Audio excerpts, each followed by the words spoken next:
The clairvoyance of being press is limited, and so we rely on press releases. Today we have quite the mix of stories and things to go on about. First, wasn't a press release and isn't a press release, but it is the, I'm guessing now, ending of the Jim Sterling Homicide Studios kerfuffle lawsuit thing.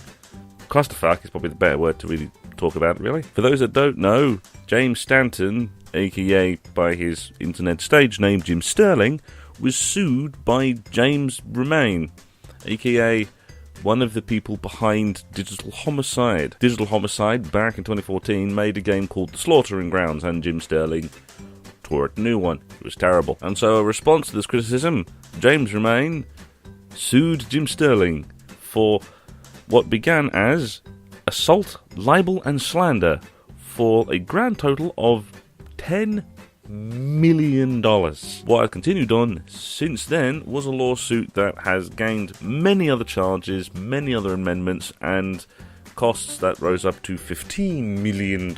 And it has now officially been thrown out on an agreement by both parties to basically never speak of this again. As for a quote for the actual resolution of the lawsuit, Jim said in a statement, "For those curious about this resolution, I was not a direct part of the communication between Remain and my lawyer, but as I understand it, the agreement is to drop the suit with prejudice was the result of Harmon's, that being his lawyer, invariable reasoning ability. The plaintiff agreed to drop his case after my lawyer explained exactly what would happen if this went to court and how we would respond."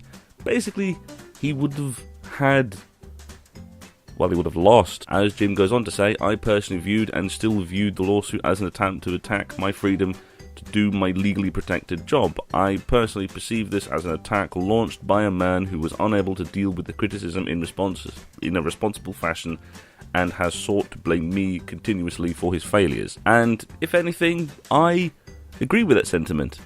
As someone who reviews video games and as someone who has been following this almost since the beginning, it's stunning that this lawsuit has gone on this long, but also stunning that he thought, the fact that he thought that he could, really, it's just, I am very glad that this has gone in Jim's favour.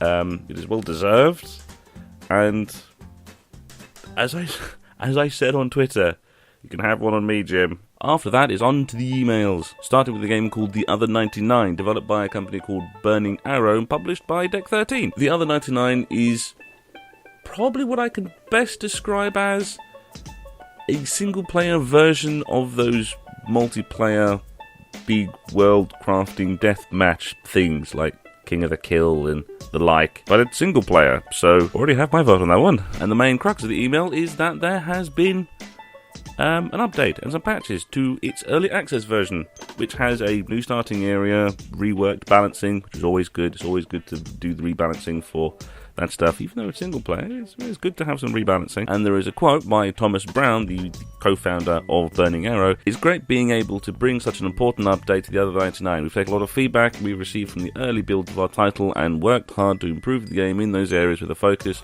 of the game's difficulty. With the new AI system that we have completed, it is no longer easy to avoid and bypass enemies, as fights are much more challenging." I'm actually rather fascinated by this game, primarily because it's a single player thing, because as people may know, I am quite the fan of Battle Royale, but the multiplayer aspect of a lot of the games, usually it's the other humans that ends up ruining the game for me more than anything else. I'm a lot more slow paced than the other ones. I'm the one that sits in the bushes, stabbing face. So having an AI single player one, you have me intrigued. And also in early stage stuff, Bossa Studios have announced their big final alpha playtest before they go into a closed beta. It's for the up and coming game Worlds Adrift. It's an MMO with flying and actually a continuous world. I've always been very fascinated about this one, and I met the developers a little while ago, quite a long while ago, many alphas ago. And as it says here, sign-ups are still open, so interested players can register for more information on the official site, worldsdrift.com/register.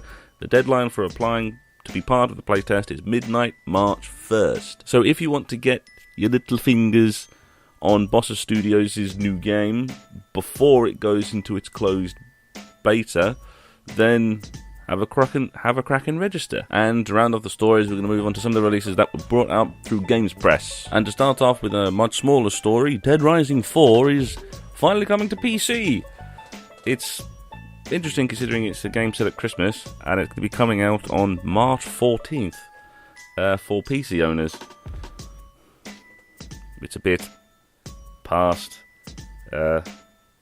scheduling, I suppose, but the official PC specs have been released, and they'll come out on Steam with a 20% release bonus reduction, but its full price will be £39.99 of the pounds, or £59.99 for the euros. And moving on to another game that is going to be released on Steam, but this time onto early access on March 9th, is the survival horror game P.A.M.E.L.A. Interestingly, the first time I ever heard about this wasn't through a press release, it was an advert on Facebook. I've been relatively fascinated by this game. It is a survival horror single-player game. It looks quite fun in the sort of construction-y, survival-y aspects side of things. Having this get to early access is going to be quite interesting because, well, I haven't had the chance to play it yet, and having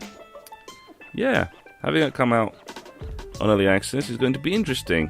It's see if some of the interesting aspects around the game that I've seen play out as I hope they will. And to end on, we're going to end on a press release that was released from CCP, the people who do the EVE Online games and all the EVE stuff. And it's basically that they are redoing what was called Project Discovery way back when. As it says here, the previous iteration of Project Discovery yielded incredible results in a short amount of time, with players submitting over 25 million classifications of human cells back to the Human Protein Atlas. It proved EVE's legendary community's massive support for real science efforts as players formed one of the largest collectives of citizen science contributors in the world.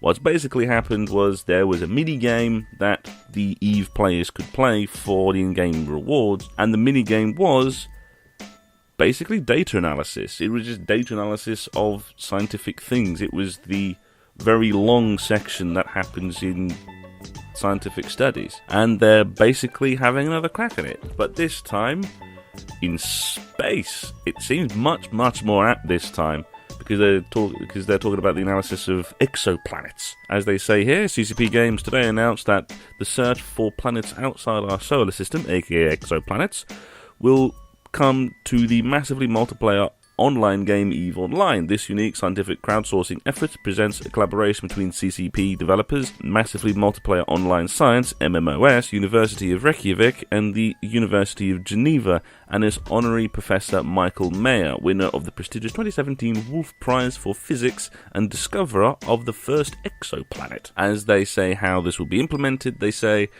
within EVE's virtual experience, players will interact with real-world astronomical data provided by the University of Geneva through a fully integrated part of the EVE Online game experience called Project Discovery. This is where the redo comes along. Once enough players reach comparative consensuses on classifications of data, it will be sent back to the University of Geneva for use in refining the search for exoplanets. Basically, data analysis. Players will find a planet with data connected to it, that is a genuine planet that was genuinely found somewhere in the stars. And then once enough people have basically mined the data and formed an idea of what that planet is, and the sort of the data that they want from the planet, that data will be sent and used as part of a genuine scientific study into the study of exoplanets. As I say here, right at the very end, the search for exoplanets will come to EVE in 2017, so not a specific date, but at some point in this year set,